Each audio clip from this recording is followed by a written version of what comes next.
갑 출신 자유한국당 이채익 의원 나오셔서 질문해 주시기 바랍니다.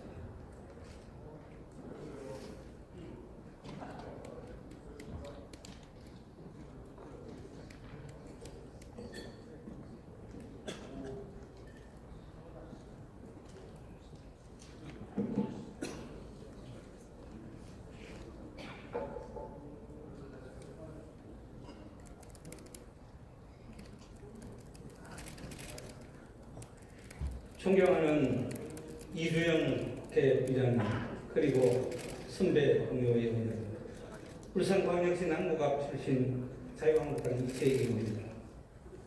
오늘은 제4회 서해 수호의 날입니다.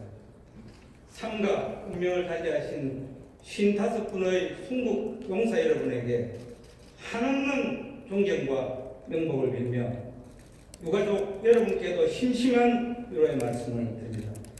국무총리님 앞으로 나와주십시오.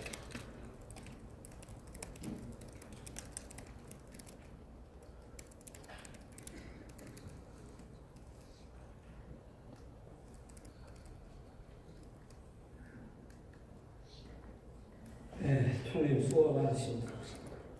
지난 21일 국회 본회의 대정부 질문 답변 중에 정경두 국방장관께서는 2010년 천안함 침통 북한의 도발에 대해 서해상에서 있었던 여러 가지 불미스러운 남북 간 충돌이라고 말했습니다. 국무총리께서도 북한의 도발을 남북 간의 충돌이라고 생각하십니까? 네, 오늘 오전에도 국립대전현 중원에서 있었던 서해 수호의 날 기념식에서 제가 말씀드린 바와 같이 천안함은 피격된 것이고요. 서해에서 벌어진 일들은 북한의 도발에 의한 것들이 대부분이었습니다. 알겠습니다. 오늘 왜 대통령께서는 서해 수호의 날에 행사에 참석을 안 하셨습니까? 일부러 안 가신 것은 아닐 테고요. 오늘 대구에서 있었던 물의 날과 로봇 산업 현장을 가시는 것, 서해 일정을 잡았던 것이고. 작년에는 해외 순방한다고 참석 안 했고요. 오늘은 퍼포먼스 협동 로봇 퍼포먼스 행사장에 참석하신다고 그래서 참석을 안 했는데, 90부터는 물의 날 행사가 있습니다. 큰 제가 봤을 때 대통령을 모시는 국무총리나 내각의 자세가 아니라, 그런데 충분히 행사의 성격상 대통령께서 참석을 해야 된다 저는 그렇게 생각합니다. 혹시 김정은 국방위원장 눈치 본다고 참석 안 했나요? 그렇게 생각하지 않습니다. 대통령께서 서해에서 희생되신 병사들에 대한 본인의 애통한 심정을 SNS에 올린 것을 봤습니다. 본의원은 참으로 유감을 찾게 생각합니다. 이낙연 총리께서 존경하시다던 고 김대중 대통령께서는 남북 통일에 대한 집념을 갖고 남북 통일을 위해서는 남남 갈등을 없애야 한다 이렇게 말씀하셨습니다. 그런 뜻에서 김대중 대통령께서는 살아생전에 박정희 전 대통령과 정치적 화해를 위해 당시 박근혜 당대표와 화해를 하셨습니다. 전직 대통령을 비롯해 적폐 청산이라는 명목으로 많은 전 정부 인사들이 투옥되었는데, 국민 대화합 차원에서 8.15 광복절에 대사면을 대통령에게 건의하신 의미는 없습니까? 네, 의원님께서도 잘 아시겠습니다만 법률적으로 형이 확정되어야만 사면도 가능한 것으로 알고 있습니다. 그 상태 아직은 아닙니다만 그 상태가 되지 않으면 법적으로는 어렵다는 말씀이십니다. 그런 법률적 조건이 갖추어지면은 사면 건의하려고 했습니다. 네, 그것은 대통령의 고유권 아니어서 제가 미리 이렇다 말씀드린 것은 도리가 아니라고 생각합니다. 저는 정치 보복의 악순환을 끊어내지 않고서는 대한민국은 미래가 없다. 저는 그렇게 생각합니다. 네, 참고로 위원님께서 아시겠습니다만 두 분 전직 대통령이 지금 불행을 겪고 계시는 것은 문재인 정부 출범 이후에 고발됐거나 기소됐거나 그런 일은 아닙니다. 탄핵은 그 이자에 있었고요. 그건 아실 겁니다. 국민들은 그렇게 생각하지 않습니다. 이명박 대통령은 노무현 대통령의 서거에 따른 반갑습니다. 이렇게 다 이해를 하고 있습니다. 네, 그러나 그리고 또 박근혜 대통령의 구속은 탄핵의 정당성을 확보하기 위한 그런 여러 가지 적폐물이다 그렇게 생각하고 있습니다. 자, 예, 알겠습니다. 그러나요? 탄핵이 있었기 때문에 대통령 선거가 있고 대통령 선거가 있었기 때문에 문재인 정부가 나온 것이지 문재인 정부가 탄핵한 것은 아니지 않습니까? 선관계는 그렇습니다.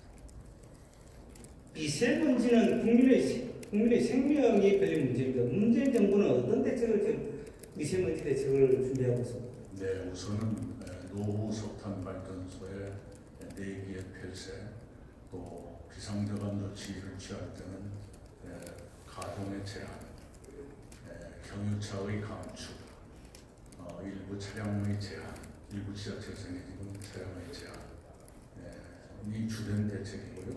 그 다음에 학교나 유치원, 특수학교 같은 이런 곳에 공기정화 장치를 설치하는 문제라든가 등등을 하고 있고, 국회에서 지난주에 미세먼지 관련법을 통과시켜 주셨기 때문에 그것에 따라서 추가로 가능해지는 조치들이 있을 겁니다. 그 준비를 해나가고 있습니다. 저는 문재인 정부가 이 미세먼지를 줄인다고 하면서 미세먼지와 줄이는 것과 정반대의 정책을 펼치고 있다 저는 그렇게 생각합니다.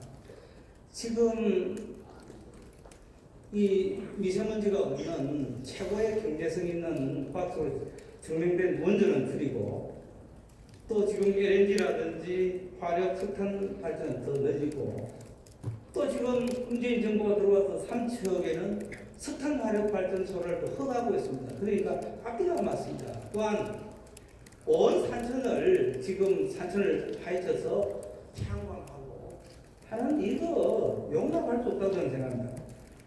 문재인 정부는 이 탈원전이 반헌법적이라는 전문가들의 지적이 굉장히 많은데, 저는 탈원전이 대통령의 탄핵 사유에 해당한다고 하는 주장이 많습니다. 총리님은 어떻게 생각해요? 우선은 그 말씀 드리기 전에요. 탈원전이 올봄 미세먼지의 원인이라는 것은 과학적인 말씀은 아니십니다. 왜냐하면 지금 원전 발전량은 늘어나고 있고요. 2024년까지 발전 설비와 발전량이 계속 늘어나게 되어 있습니다. 그렇다면 미세먼지가 줄었어야 할 것 아닙니까? 그리고 석탄 화력 발전소, 죄송한 얘기지만 이전 정권에서 11개의 인허가를 끝냈었습니다. 그런 상황이라는 말씀입니다. 지금 이낙연 총리 답변이 틀리는 건 말이죠. 2010년도에 원전 가동률이 80% 넘었습니다. 그런데 이 정도 들어와서 60%대 65% 정도로 낮춰졌습니다. 그런데 원전이 지금 줄은 그 부분을 미세먼지가 많은 LNG 석탄 발효를 더 늘렸습니다. 그렇기 때문에 이 미세먼지에 전혀 반하는 그런 정책을 펼치고 있다. 그리고 제가 답변 타락할 때 말이에요. 민주당 최고위원회에서 2009년도에는 4대강 사업을 이명박 대통령의 탄핵 사유로 그렇게 주장을 하기로 했습니다. 그래서 저는 더불어민주당의 송영길, 최은열 의원 같은 의원이 신한우 3, 4호기 건설을 재개해야 한다고 지금 얘기를 하고 있습니다. 여권에서 이렇게 파열음이 나오는데 이제 탈원전 정책을 재고할 그런 시점이 아닙니까? 한번 답변하고. 우선요, 원전 가동률이 지난해 낮았던 것은 탈원전 정책 때문이 아니라 부실공사에 따른 원전 정비를 위해서 불가피하게 그랬던 것이고요. 그건 원전 안전에 관한 것이었습니다.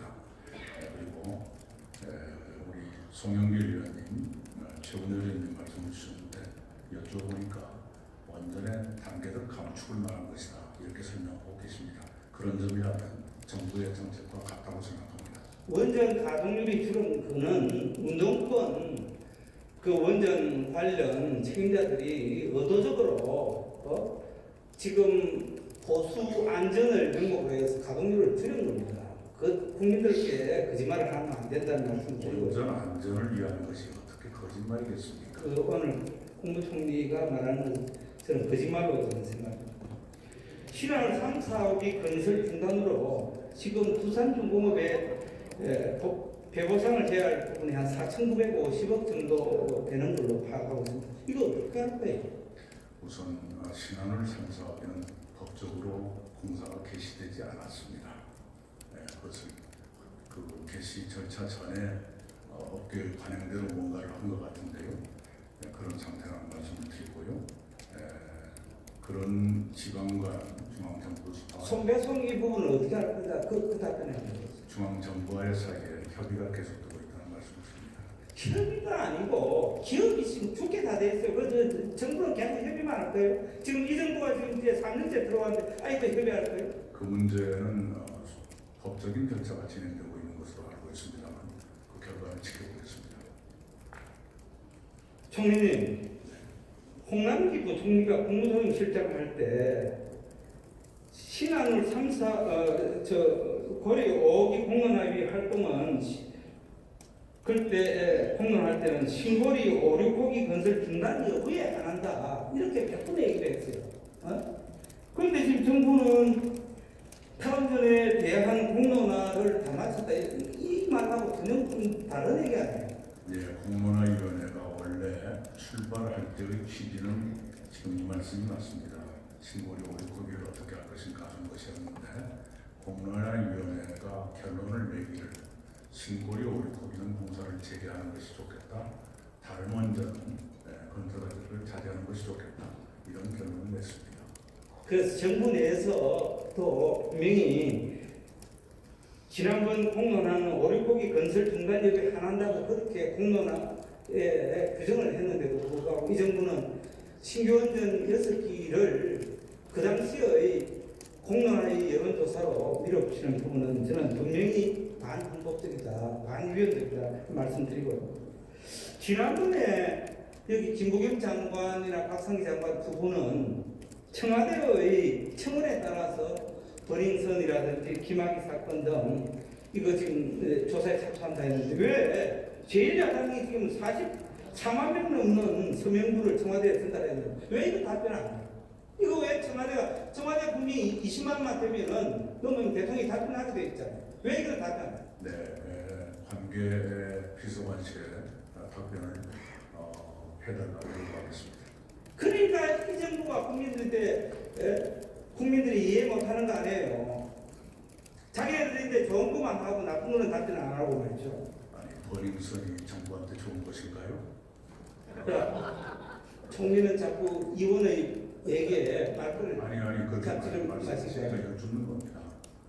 산업부가 심야 경보와 전기료를 5%에서 10% 인상을 검토하고 있다는데 이거 사실이에요?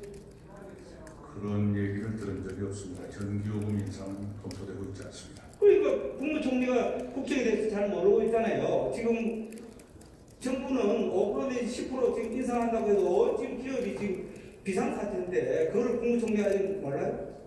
아마도 제가 알기로는 가정용 전기요금 누진제 개편 얘기가 작년 9월 때부터 나왔어요.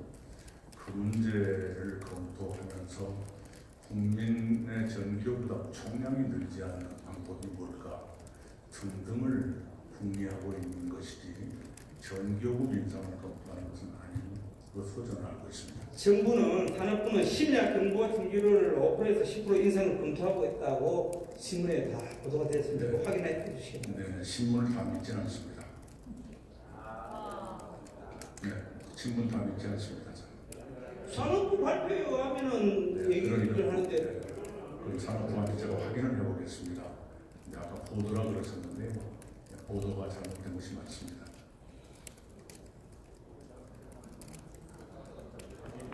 지난 2017년 11월에 발생한 포항 지진이 자연 재난이 아니라 정부의 국책 사업인 지역 발전 때문에 밝혀졌습니다. 이 부분에 대해서 피해 지역 주민들이 정부의 특별 재정을 해달라고 지금 요구하고 있는데 이게 정부가 재정할 용의가 있습니까? 지금 그 소송이 진행되고 있는 것으로 알고 있습니다. 법원에 법적 판단을 보고서 정부에 대응도 준비를 하도록 하겠습니다. 포항의 한 지역의 문제가 아니고 이 부분은 국가의 정책에 대한 엄청난 저는 피해라고 보기 때문에 정부가 적극적으로 나서야 된다는 그렇게 생각합니다. 다음으로 조금 전에 존경하는 우리 윤재욱 의원께서도 지난 지방선거 전 울산시장 선거 경찰의 선거 개입에 대해서 말씀을 하셨는데 김태우 전 수사관도 지방선거 전 울산시장 수사 동향 보고서를 본 적이 있다 이렇게 지금 증언하고 있습니다. 충분히 청와대가 야당 광역단체장을 사찰했을 가능성이 있다고 그러는데 이 부분은 어떻게 생각해요? 제가 전혀 아는 바가 없습니다. 그럼 또 총리는 뭐 아는 게 뭐가 있어요? 다 아는 것은 아닙니다. 그럼 언론에 다 보도가 됐는데 그걸 국무총리가 엄청난 사실을 모른다고 한 거예요. 조금 전에 행정안전부 장관도 보고받지 않았다고 말씀했지 않습니까? 그렇기 때문에 이 정도의 이런 문제가 드러나는 거 아니에요? 행안부 장관도 보고받지 않은 것을 총리가 일부러 어떻게 광역자치단체장이 경찰 수사를 받는데 공천 받는 날 압수수색을 당하는데 행정안전부 장관이 보고를 안 받고 국무총리도 모르고 그게 정상적인 국가입니까? 법적인 절차에 따른 수사를 글쎄 총리까지 보고하는 일에 그건 잘 모르겠습니다. 만약 민주당이 지금 이제 야당 같으면은 여러분들이 가만히 계세요? 오늘 또 국민 상식선에서 답변을 해야 될 거 아니에요? 아니 모르니까 모른다고 말씀을 드린 겁니다. 그는 국민에 대한 놀이가 아니고 국무총리로서 국회에 대한 정당한 답변이 아니에요. 거짓말을 하십니까? 총리님, 네. 내년 총선을 앞두고 선거 관리를 지휘해야 할 중앙선거관리위원회에 민주당의 대선 특보 조회부가 임명됐습니다. 이 정상적인 겁니까? 제가 보도를 통해서 보기로는 이분이 캠프의 역할이 별로 없었다고 오히려 선거관리 쪽의 기간이 훨씬 네? 길다. 선거관리 쪽의 업무 기간이 훨씬 길었다. 그리고 캠프에서의 역할은 별로 없었다고 듣고 있습니다. 아, 그럼 별로 없었다는 건 별로 있기는 있다 이걸 오늘 인정하는 거네요. 그건 모르겠습니다만 보도는 그렇게 되어 있습니다. 하여튼 저는 오늘 별로 역할을 조금이라도 했는 걸로 저는 이해하겠습니다.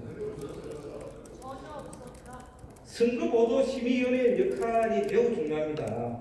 총리님, 허위 가장 보도가 난무하지 않도록 방심위와 선거위 등 관련 부처가 합동 대책을 마련해야 할 것으로 보는데 이 부분에 대해서 어떻게 생각하세요? 네, 저도 지금 같은 허위 조작 정보의 범람을 더 이상 묵인해서는 안 된다고 생각합니다. 방침이나 관계기관들이 더 노력해 주기를 바라는데요. 단지 법적인 제약은 있다는 말을 듣고 있습니다. 저도 불만입니다. 네, 들어가셨죠. 행정안전부 장관 나와주십시오.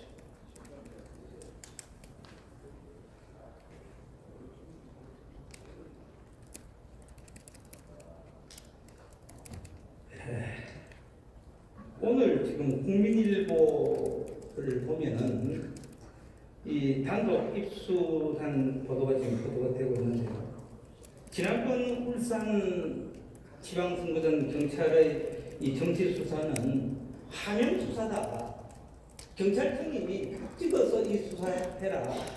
하명 수사로 이렇게 드러났고, 이 검찰에서도 여러 번 문제를 지적을 했는데도 불구하고 경찰청장이 아무리 김부겸 장관인데도 보고 안 하고 본청장인데도 보고도 안 하고 수사가 이 정상적인데 그럴 수 있습니까?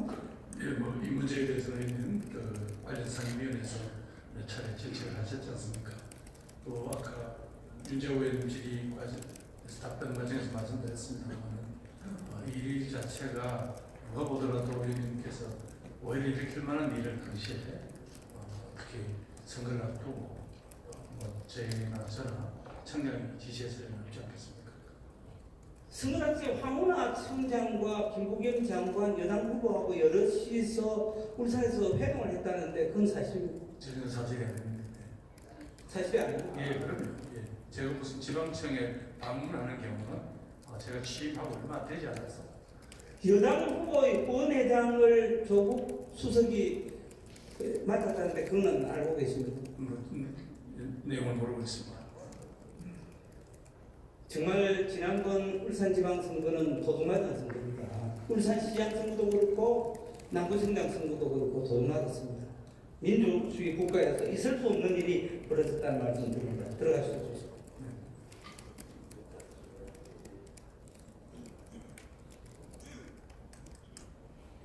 법무부 장관 나와주십시오.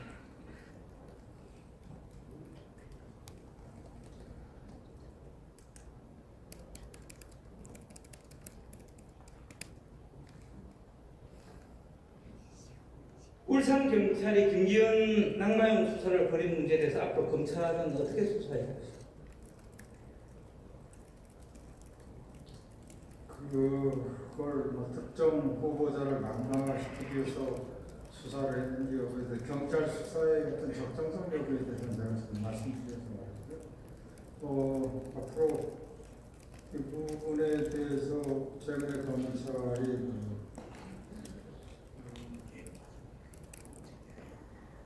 불기소 결정을 했는데 그 점은 일단 불기소 결정을 했기 때문에 종결이 된 걸로 알고 있고요. 앞으로 수사 진행 상황에 대해서는 지금 당에서 말씀드릴 수 없습니다. 하여튼 우리 제1야당은 이 수사가 부족하면은 특검을 요구할 수밖에 없고 지금 예의주시하겠습니다. 철저히 수사해 주시기 바랍니다.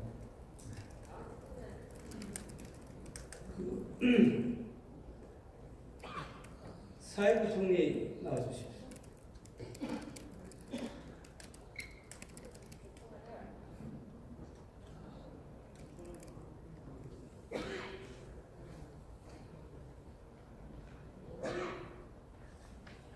경기도의회가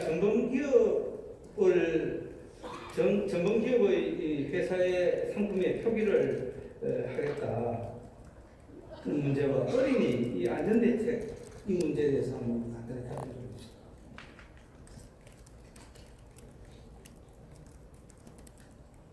화면을 충분히 못 봐서 말씀을 다시 해주시겠습니까?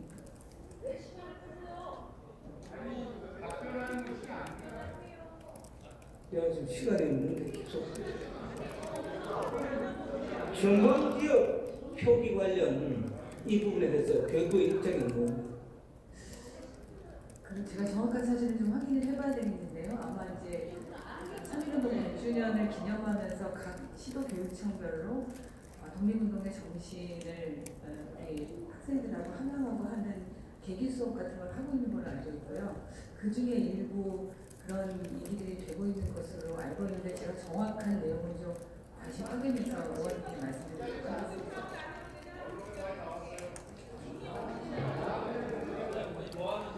국무총리 좀 나와주십시오.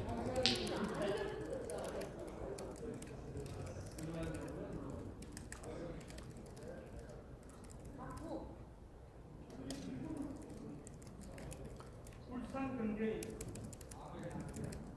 심각성을 네. 울산에는 지금 조선 산업이 굉장히 또 수소 산업을 국가 사업으로 살려야 되겠다 그런 전망이에요.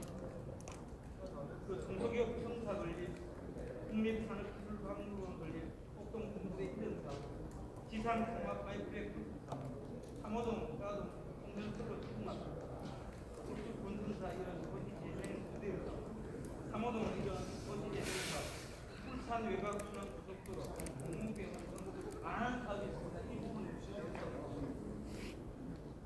그 면으로 네, 그렇게 하겠습니다. 감사합니다.